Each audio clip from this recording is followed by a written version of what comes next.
The stars had never seen fear in the eyes of the Zalari Supreme Archon, not in the centuries of his reign, not in the eons of his people's dominance. Yet now, before the gathered council of the galaxy's mightiest civilizations, his voice trembled. The humans have begun digging. The chamber fell silent. Even the synthetic minds of the Krovian AI lords flickered with hesitation. A deep, guttural voice from the void itself, belonging to the last surviving Orlaxian, an ancient race that had long since forsaken physical form, spoke next. They do not know what slumbers beneath them. The statement sent a ripple of unease through the room. They will, the Archon muttered.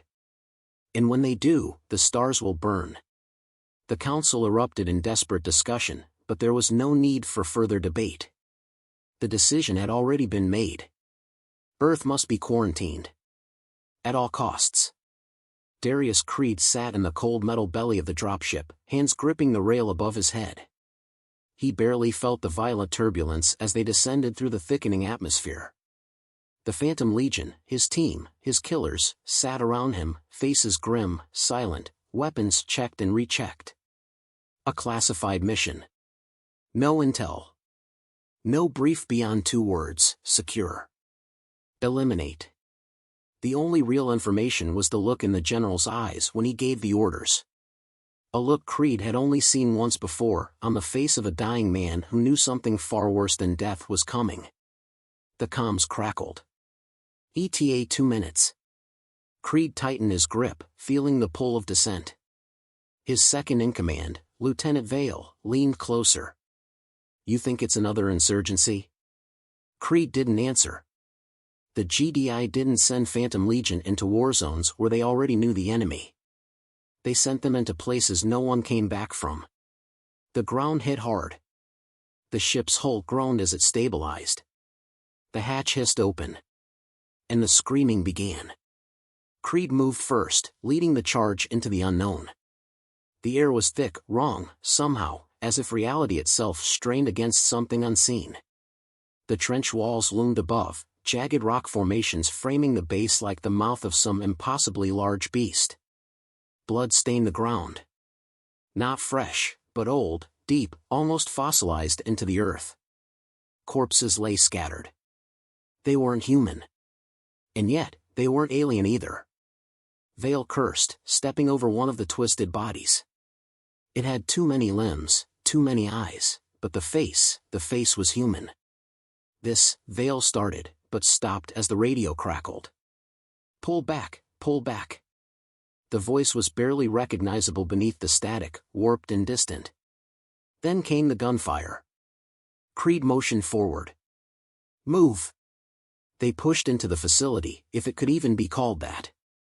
The structure had been built around something older, something buried beneath the trench, something not meant to be found.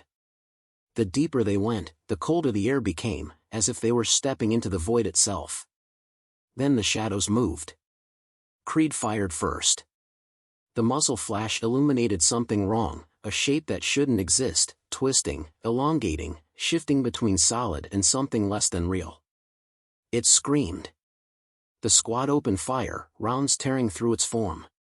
It fell, writhing, then dissolved into something black, oozing into the cracks of the walls. The silence that followed was worse.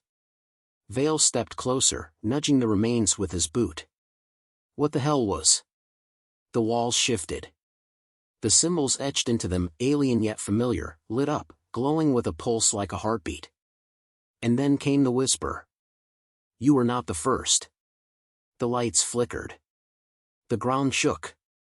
The walls seemed to pulse, expanding and contracting like lungs drawing breath. The radio burst to life again. This time, the voice was clear. Get out. Get out now.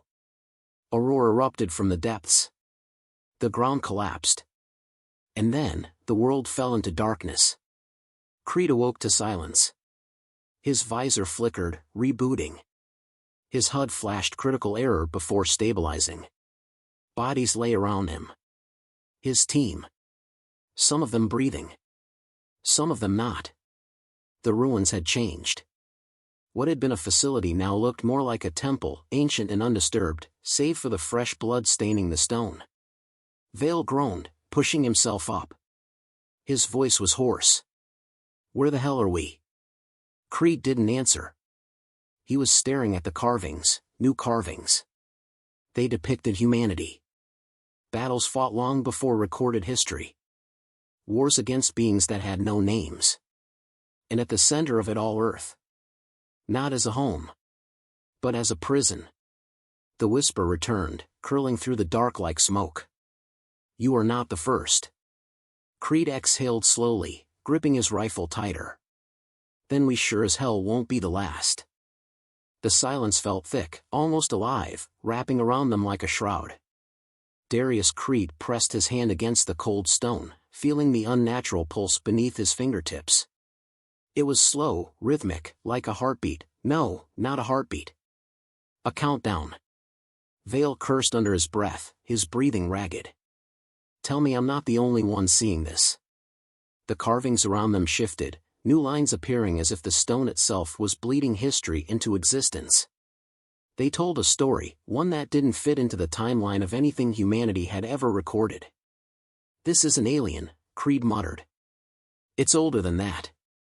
Vale stepped closer, squinting at the shapes. "That looks like Earth." It did. Except this Earth wasn't alone. The sky above it, depicted in the etchings, was filled with monstrous forms, vast and incomprehensible, locked in battle with figures that bore a resemblance, if only barely, to humans. Warriors, clad in something ancient yet advanced, wielding weapons that glowed with a fire no forge could produce. Creed exhaled sharply. Humanity didn't start on Earth. Vale turned sharply, eyes narrowed. "That's impossible." A whisper slithered through the chamber, curling into their ears like a breath from something unseen. "You were not the first." The temperature dropped. Shadows deepened. The stone beneath them cracked, shifting under some unseen force. "Move." Creed didn't need to say it twice. They ran, moving fast through the twisting corridors, their flashlights barely piercing the thickening dark. The walls were wrong, sometimes smooth, sometimes shifting, sometimes pulsing like veins under skin. A guttural growl echoed behind them. Vale turned to fire, but Creed shoved him forward. "No stopping. Keep going." They burst into a vast chamber, the ceiling stretching into blackness, the ground carved into spirals leading to a pit at its center. The moment their boots hit the floor, the whispers became a roar. The carvings around the room moved, not just forming new shapes, but coming alive. The warriors in the etchings fought their endless battle once more, their weapons clashing against the great monstrosities that threatened to consume everything. And then, one by one, the warriors fell, their bodies dissolving into nothing, leaving only the creatures. A realization settled into Creed's gut like ice. The war was lost. Vale's voice barely escaped his throat. "Then who sealed them away?" The answer came in a sensation, not a voice, a pressure in their minds, a knowing that came from something vast, watching, waiting. Not humans. Not aliens. Something else. Something that had used Earth as a battlefield, as a prison, as a tomb. The stone beneath their feet cracked. The spirals in the floor began to descend. "Out. Now." Creed grabbed Vale, dragging him toward the opposite exit just as the pit at the center opened. Something massive stirred beneath. A sound like wet flesh peeling from bone filled the air. Then the screaming started. Not from Vale. Not from Creed. From the walls themselves. They ran. The corridors twisted, the very structure shifting as if the ruins had been waiting for this moment to wake up.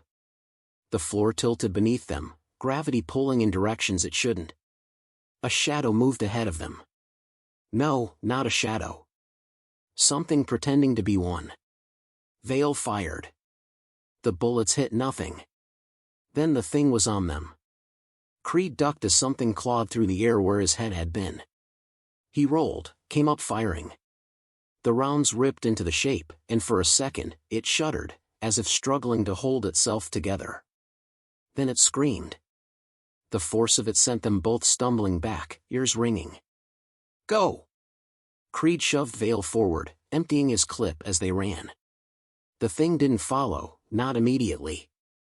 It watched. And then it spoke. "You are late." The words shouldn't have made sense, shouldn't have sounded like anything a human mind could understand. But they did. And they came with memories that weren't theirs. The war. The fall. The last defenders of the real world failing. The prison doors closing. And now, millennia later, the key turning again. Creed didn't stop running. They burst out of the ruins, into what should have been the ocean trench. Instead, they found the sky. Stars overhead. No water. No pressure. A different Earth. One that had never been theirs. One where the war had never ended. The sky stretched endlessly, vast and wrong. It wasn't Earth's sky, not the one Creed had known. The stars hung in unfamiliar constellations, pulsing like living things, their light too bright, too sharp, as if they weren't suns but something that watched. Vale staggered beside him, breath ragged. "Where the hell are we?" Creed scanned the terrain. The ground beneath them wasn't stone, wasn't sand, it was something else. It rippled faintly beneath their boots, as though it remembered footsteps. Faint structures loomed in the distance, jagged monoliths rising like broken teeth, covered in carvings that didn't stay still. "I don't think we left," Creed said. "I think," he exhaled. "I think we're seeing what was buried beneath Earth." Vale shook his head, disbelief warring with the grim reality before them. "This can't be real." The wind carried whispers, voices crawling through the air like fingers against flesh. "You were not the first." Creed clenched his jaw. The same words, over and over. A warning. A challenge. A threat. A flicker of movement. Creed raised his rifle as a figure stepped forward from the monoliths. Not a shadow. Not an echo. A man. But that wasn't right. It looked human, wore the remnants of something ancient, armor not forged on any world Creed had ever known. But the eyes were wrong, black voids that absorbed light instead of reflecting it. It spoke. "You shouldn't have come." Creed's finger hovered over the trigger. "You gonna tell me where we are?" The figure tilted its head. "You are where all things end." The words felt like stone pressing down on Creed's chest. Vale stepped closer, his voice steady but questioning. "Who the hell are you?" The figure didn't move. "I was like you once. A soldier. A defender." A pause. A failure. The ground beneath them shifted, not physically, but in something deeper. Reality itself flexed, like a wound reopening. The stars above shuddered, rippled, as if disturbed. Vale tightened his grip on his weapon. "We need to get out of here." The figure's mouth twitched. Not a smile. A memory of one. "You already failed the first time. You will fail again." Creed wasn't interested in cryptic warnings. "You want to help?" "Help. Otherwise, get the hell out of my way." The figure stepped aside. Behind it, a structure pulsed with something dark, something deep. A doorway. "The choice was never yours," the figure murmured. "It never was." The whispers around them grew louder. Creed took a breath. Then stepped forward. Vale followed. The moment they crossed the threshold, the world collapsed. Not physically. But history itself buckled. The sky burned. The stars melted into something vast, something watching. And then, they were back. The trench. The ruins. The mission. The carnage. Everything as it had been. But something had changed. Something had followed them back. The world snapped back into place like a rubber band recoiling. The ruins were as they had been, the trench walls towering, the darkness pressing in, thick with something unseen. The bodies of Creed's men still lay where they had fallen. The mission, the carnage, the terror, nothing had changed. But Creed could feel it, a shift beneath his skin, beneath the bones of the world itself. They had seen something they weren't meant to. And now, something was watching back. Vale's breath was sharp beside him. "We left." His voice was hoarse. "We left, Creed." "I know we did." Creed adjusted his grip on his rifle. "Doesn't matter now." Vale turned, eyes searching the darkness. "That thing, the one we saw." The soldier. He knew something. He wanted us to. The radio crackled. The voices were distorted, broken by static, but not unfamiliar. Their own voices. Get out now." The same words from before. The same panic. A loop. A moment repeating itself. Creed didn't hesitate. "We keep moving." Vale hesitated, staring at the shadows. What if? A sound cut through him. A breath. Not theirs. Something deep. Heavy. Alive. Creed turned. The tunnel behind them was different now, wider, stretched, as if space itself had thinned. Something moved in the dark. Not quickly. Not with the skittering, sharp movements of a predator. Something slow. Something deliberate. Vale's grip tightened on his weapon. "That's not one of ours." The whisper returned. "You were not the first." Creed aimed. Lighted up. The rifles spat fire into the dark. The thing in the tunnel didn't flinch. The rounds hit, but there was no impact, no sound of flesh tearing, no scream of pain. Then, slowly, it stepped into the light. And Creed saw himself. Not a reflection. Not a twin. Him. But wrong. The armor was old, the weapon rusted, the body decayed, covered in something that pulsed beneath the surface. The face was his, but the eyes were black. Void. Creed felt it then, the weight of it pressing against him, not as a physical thing, but as a presence, a knowing. It wasn't just a version of him. It had been him. And it had failed. Vale's voice was tight with horror. "What the hell?" The thing moved. Not fast. Not aggressive. Certain. It reached toward Creed, and the moment its fingers brushed his chest plate, the world broke. The ground collapsed beneath them, not into a fall, but into something deeper, something vast, something without direction or meaning. And then. Darkness. No sound. No weight. Just the feeling of falling forever. And the whisper that was not a whisper. "You are late." Creed clenched his fists, but there was nothing to hold on to, nothing to fight, nothing to ground him. He had never been afraid of death. But this was not death. It was worse. It was losing. Something grabbed him. A hand. Pulling. Dragging him back. And then. Light. Air. Pain. The ruins. The mission. The trench. But this time, he wasn't standing. He was lying among the dead. Vale was shouting, shaking him. "Creed! Creed!" Creed gasped. It had been real. But they were still here. And something was coming.